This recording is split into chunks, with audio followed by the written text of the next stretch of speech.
Soldiers wearing gas masks. Dozens of red flags puncturing a stormy skyline. Elegant women seated around a card table. Men encircling the bright face of Vladimir Lenin. Workers sitting on a cannon eating their packed lunches. A gloved man at the center adjusting 4 propellers containing the universe. These are just a few details that pop out at me when I look at Diego Rivera's mural, Controller of the Universe. I'm Maria Trujillo, and this is Vida y Arte, the podcast that brings art of the Americas to the forefront and shows you why it matters now.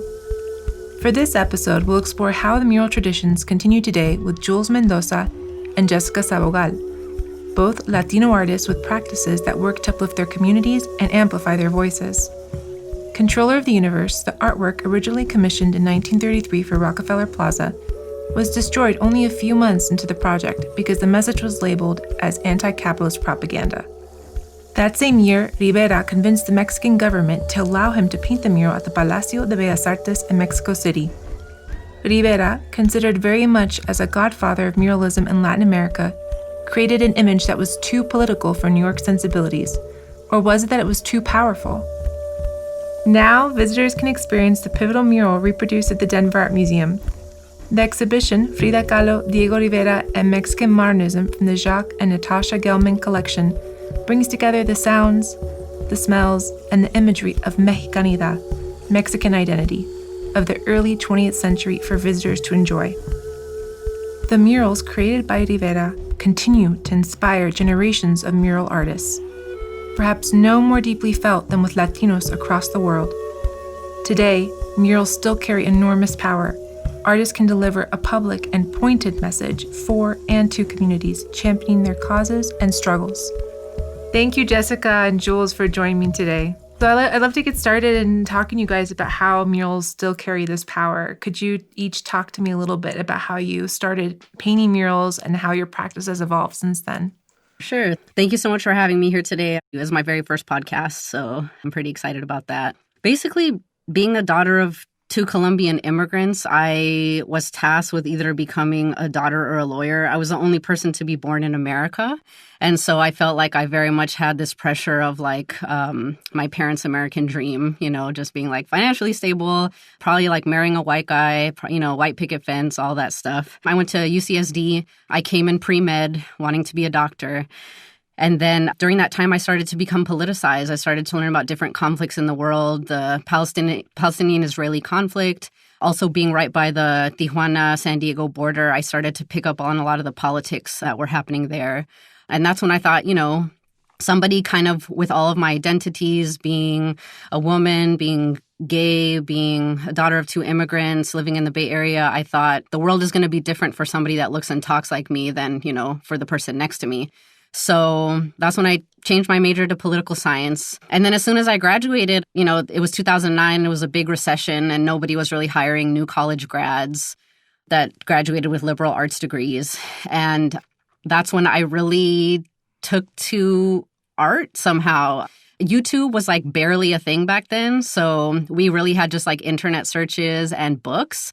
But I remember seeing Shepard Fairey and Banksy for the first time on my weird little street art internet searches. Mm-hmm. And I remember that they were able to put very political images in the streets that were really simple, 1 or 2 color stencils kind of things. Mm-hmm. So I remember going to Home Depot and buying 3 cans of spray paint, and I just created my first stencil that was really ugly and made no sense and had no message really, but I sprayed that thing for a year, just over and over and over again, just so excited that I could participate and kind of express myself. And that was 11 years ago. And then over time, I started kind of refining the process. Okay, from 1 color, 2 colors, 4 colors, 5 colors. Then, how do I make portraits more photorealistic? How do I bring in texture? How do I bring in patterns? And then once I got the methodologies right at a place where I was okay with them, I was really lacking the kind of social practice aspect of my work. I was just kind of painting by myself in the bottom of my girlfriend's basement at the time. I was very lonely. And so I remember my parents were traveling back to Bogota, and I thought, what better place to begin this journey of maybe putting my work in the street than, back in my parents' hometown. But I remember I tried kind of that technique and it worked. And for the first time, I was able to bring something that I designed that was like 2 inches by 2 inches in a drawing to, 80 feet wide by, 9 feet tall.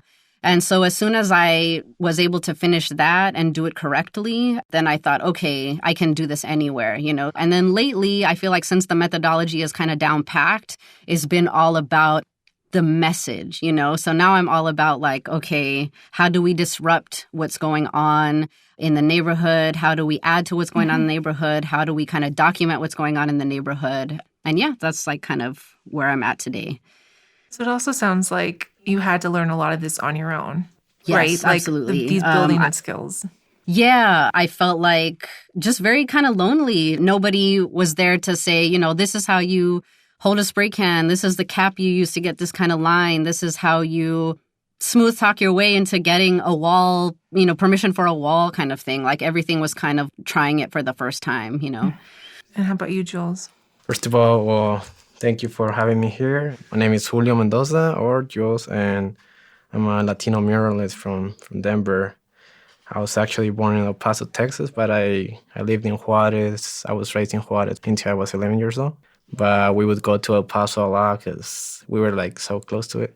I can relate a lot to Jessica too because, like I said, being Latino too. So me, it was like a little pressure of also like making your parents proud. And I can relate to something that Jessica said about going to college and ending up with a major that probably is not what you had in mind. But in myself, in my situation, I went to University of Northern Colorado in Greeley, and I started as a art and graphic design major. And like a lot of people would tell me that you're not going to find a job. There's no way you can make money with that. I guess the pressure of making my parents proud, and they worked so hard for me to go to college too. So you don't want to disappoint them, You want to make them feel proud. Mm-hmm. So I ended up with a criminal justice degree, and I worked that degree for 3 years.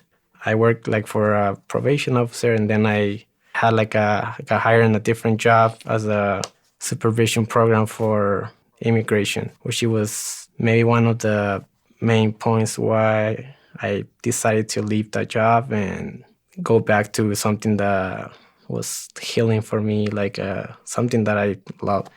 Things that I had to see, things that I didn't want to see, but being in that position, I guess it was like the best position for me to kind of help in a way than not working there. Mm. Yeah. So I think that had to do a lot with, do I really want to live my life doing something that doesn't feel right inside me? Or, I only have one life, so I want to live and die doing what I love, even if I don't ever make a living out of it, I think it was just the right answer was to go back to what I love, to doing art. I was always doing art, and I would always admire like the people like doing murals. Like, man, they make a living out of something that they love, and it just seemed impossible or something that I could do it. I didn't have like someone that taught me how to begin into the art world. Mm. So I was already painting small canvases, but for me, I wanted to show my work to a broader audience. So the streets just was the perfect canvas for it. At the beginning, it was very scary to go from a small canvas to a big wall. And like Jessica said, like I had to learn everything on my own too. And I was using spray can when I was on my attempts to be like a graffiti writer, but I had no idea. I bought like cheap spray paints too from Walmart, and like you can tell the difference now that you know more about spray paints and how to change the caps.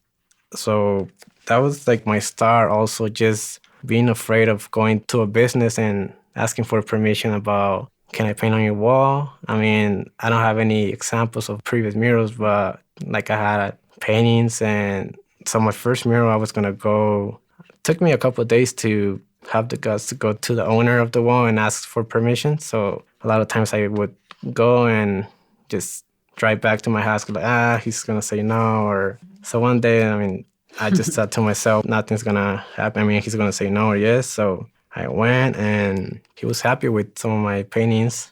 He's like, yeah, as long as you don't put like a bad message on the wall. I remember that I was doing it after my job, after work. So that first mural took me like 3 weeks because I was doing like 2 hours after work, 4 hours after work. And I had to borrow a ladder because I have a ladder, and I was using only brush because I was afraid of using the spray paint because I had no idea how to use it.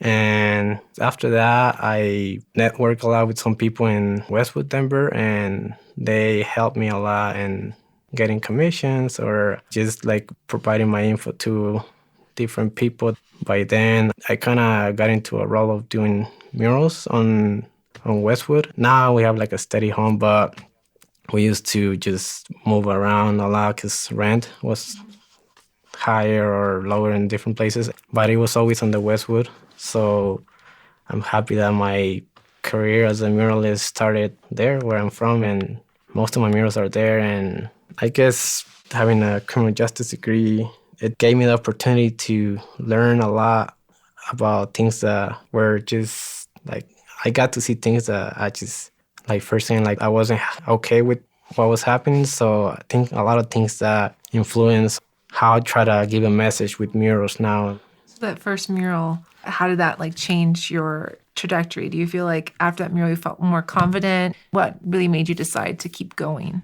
I loved the process, and I mean, even though it was so new to me and like I struggled a lot because it was something new, but after you finish your first mural, you either love it or hate it, and you either want to continue doing murals or you completely want to stop. I feel like people were reacting in a positive way, and that kind of gave me hopes that maybe there's something good coming out of this. And I gave a positive message on my mural. It was that it's a kid watering some colorful mountains, and it just gives a message about caring about our planet and spreading love. When I finished, I wasn't too convinced about it, but I was getting a lot of positive message from people, and that just made me continue. And that's when a lot more people started me like commission me. And it was weird that was my first mural that, I mean, I did it with my money and everything.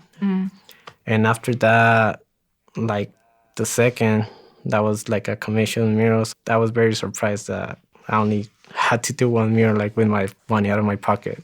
I mean, Jules, hearing your story, I feel like I relate so much to what you're saying, just the fear of it all. Like I said before, there was no examples of somebody that looked and talked like me that was out there doing what I wanted to do. And Jessica, as a woman in a male-dominated art tradition, we probably say that about most art traditions. How do you think your journey has been different? I think that just a lot of people think that you can't do it. I think they underestimate me all the time. I was doing a mural in Vienna, Austria, and I had a crew of one guy helping me and one girl helping me. And, you know, when anyone would approach for an interview or just to take a picture or just ask a question, who do you think they would approach? They would not approach me. They would approach the guy, you know. Oh, wow. So he eventually put the word crew on his shirt just to make it apparent, like, I'm not the artist, you know. He would always like have to point them back to me. But I think specifically, I remembered a moment where I was doing a mural in Salt Lake City, Utah. And, you know, murals sometimes are planned for a very long time, months and months, if not years in advance sometimes. I was brought in by the University of Utah to do this mural for a neighborhood called Rose Park. When it comes to like public murals and stuff, oftentimes every square inch of that mural is approved on, you know, and voted on. And there's like community input. And I was working with a class and like all these things, right? And so it's me and my assistant. We're up there painting. It's like day 4 of the mural. And this guy drives up in his truck and he has 20 spray cans with him. He has these giant stencils with him. And we were up on the lift. So I was like, uh-oh. I just knew like something was off. So we're like, let's lower the lift. Let's see what he has to say. And he was like, hey, I've lived in this community for a long time. I've been sketching this wall. I've seen you up here. I was thinking of ways that I could infuse my designs all through your designs kind of thing. I wonder, too, if there's something about the physicality of making murals, you know, being up on a lift. People feel maybe that women are less up to the task because when you look at the history of muralism, it was Diego Rivera, Siqueiros. It was mostly men artists and women were the ones painting the canvases. And I wonder if they ever thought, oh, maybe I should paint a mural. Yeah. And what's so funny is that to this day, that guy probably doesn't know or understand what he did wrong. But I just feel like, yo, if you're really about it and you see like these two Latina women up there doing their thing, you would just be proud of us and that's it. How about you, Jules? Has there been a mural that you've created in the past or recently that you felt like was particularly impactful? So it's a mural I created in Boulder. It's an Artivism mural festival. Also, they kind of give you the freedom to create whatever you want since it's like an Artivism mural festival. I mean, it can be political or about climate change, like tackling Some sort of social cause. social justice issues. And so I think it was very impactful that I created this mural in Boulder, which is a predominantly white city. But the whole mural is like this kid like laying on the ground and like resting his head on some books. And the book's titles read like social justice issues, so like racial injustice, LGBTQ rights, and the climate change. And he's holding a book, reading a book about families have no borders, to represent all the deportations going on. I think the size of the mural was very impactful. That a lot of people were residents, locals from Boulder. In my head, I was expecting people to come and, I don't know, with bad comments, negative comments. But I think for me, surprisingly, that a lot of the locals from Boulder were coming to me with such a positive message and thanking me that they needed an image like that in Boulder, and how maybe it's more impactful to have it in Boulder than like in a predominantly Hispanic neighborhood. Like it makes like a bigger impact there. Some people would pass by and just kind of give me like a dirty look, whatever. But I thought it was funny that some people called the cops on me, like at the middle of the mural, you know? I mean, I was already there for 3 days, and I had the windows all taped, to cover everything to not paint like the windows and everything. I thought it was weird that people call the cops and How did you find out about that? Did they show up? Well, yeah, he showed up and they're like, "Hey, I'm just here because someone's calling that you're painting graffiti on the wall." I'm like, and they're like, and then he's like, "Well, I mean, I guess it's legal, right? Because you wouldn't have taken the time to cover all the windows." I'm like, yeah. And there's like all the information about the mural festival there. I asked the officer, "So you had no idea about this mural festival? It's been going on like for the past 3 days." And he's like, "No, I had no idea, but someone just called and saying that you were tagging this building." And like, I've been here for 3 days, working on this. Wow. But I thought it was, wow. I mean, I had positive things and like negatives too, but I think that's the importance of this mural, that it got people talking about it too. Like a lot of people were loving the message because it's pretty straightforward, It just gives you the titles on the books. It just tells you all the like racial injustice and about climate change and all. It's pretty straightforward. So I think it's also a kid, right? Too, like it's a representation of like, Mexican kids. Can you explain what the mask is? So he's wearing a luchador mask, wrestler mask, but it's a Tlaloc mask. So which Tlaloc is the Aztec rain god, and I like to always put that into my murals to represent part of my culture, So I just didn't want to put like a regular kid. I guess I wanted people to know that it's a Mexican kid and that we learn about things, We know about racial injustice and all that. We learn about it. And I think the importance of having a kid is the message that I was trying to give with that mural. It's the importance of having our kids or learning about all these issues at an early age, because in the school, I mean, they teach us about Christopher Columbus. He's a hero. He discovered America, when in reality, that's not what happened, He was invader, So we grow up knowing about whatever they want to teach us in school, and they don't teach this at school. So I think it's very important, if that doesn't happen in school, to up to the parents, to teach our kids about why this is wrong and why they tell you this is right in school, but in reality, it's something different, Well, and history is being written for better or for worse right now with what's happening with families still being separated and what's going on at the border even now. I think also having these confrontations in public spaces where if you're walking with your child, you have to explain what you think this mural is about. Because I think kids are naturally curious and parents have to explain really complicated issues to children. Yeah, I think it's a complicated topic to talk about with kids, because you don't want to expose them, I guess, about all the bad things that are going on in the world, and you don't want them to grow up scared but I think it's important for them to know reality, and I think there's ways to teach our kids and to learn about the truth, and don't learn the wrong things, because we're going to keep growing up like that, and then the world is just going to stay like the way it is. Mm-hmm. Yeah. I'm going to pause here to thank you for listening to Vida y Arte. It is vital in these uncertain times to support art institutions across the country. Consider becoming a member of the Denver Art Museum today. Members enjoy free general admission, discounts on ticketed exhibitions like Frida Kahlo, Diego Rivera, and Mexican Modernism, plus much more. Visit denverartmuseum.org to learn more. Okay, so it was 2016. Trump had just gotten elected. I began shifting the narrative in my work to addressing whiteness and white supremacy. And I think now in 2020, it's you hear it all the time. You even hear it in the news. Whereas even as little as 4 years ago, people were not saying this stuff at work. They were not talking about addressing it, none of that stuff. So I got invited to a mural festival put on by 2 Indigenous women in Montreal, Canada. And this festival is really unique because the woman basically gets the walls in advance and she's paint anything you want, which in the mural world, there's always somebody saying, you can say that, but can you kind of water it down? Or, you just kind of want to make it bright and cheery for everybody. So this was a very rare opportunity for me to say what I wanted. So basically I painted an artist friend of mine, Lex Valdez, and she is holding up a sticker over her right eye and it says, "White supremacy is killing me." Okay, so this is 30 foot by 36 tall or something.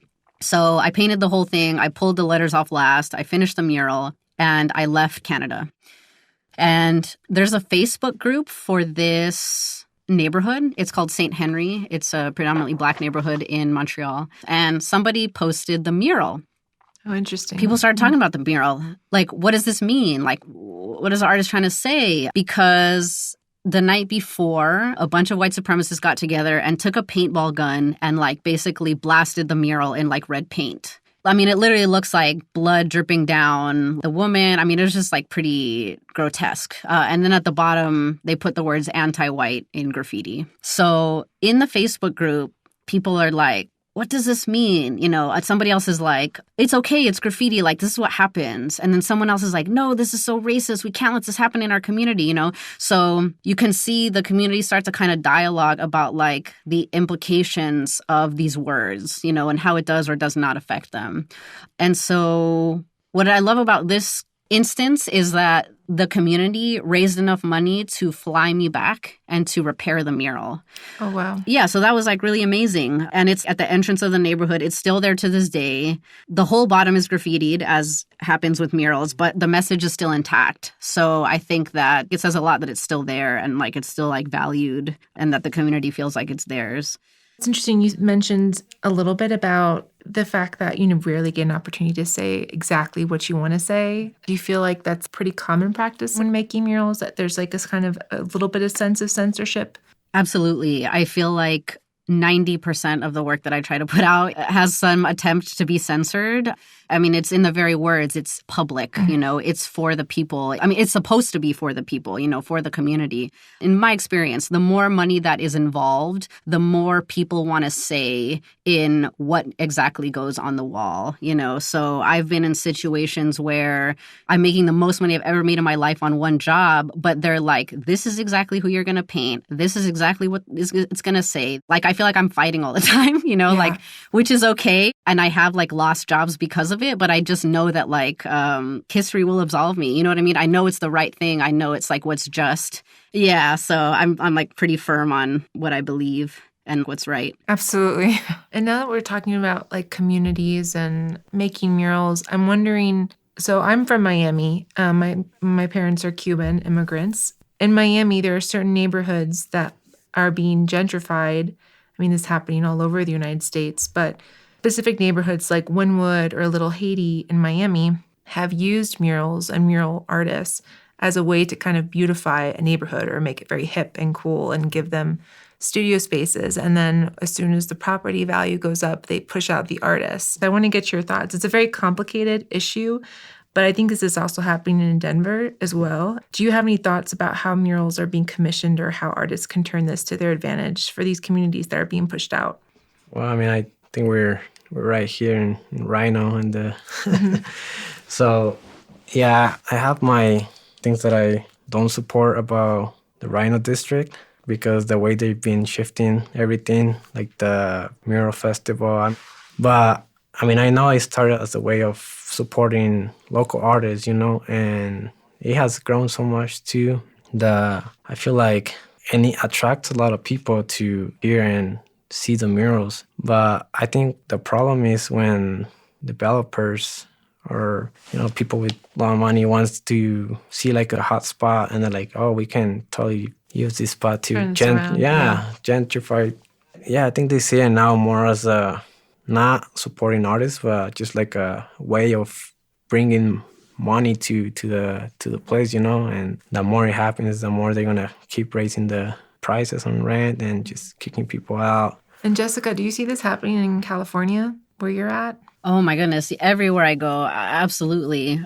I think there's two problems. I think, Jules, you're absolutely right. It's the people at the top, right? It's the people with the money that are making major decisions on like public land. And here in like the city of Oakland and in San Francisco, they made these like really great laws where if a developer comes in, then they have to spend 1% and up to 3% of their budget on art. But what ends up happening is that the people at the top don't know about art and they're making all these decisions. So they're just like, bring in whoever and, you get your triangles and flowers murals. You get your geometric murals that just end up becoming something that the community that lives there no longer recognizes. It does gentrify.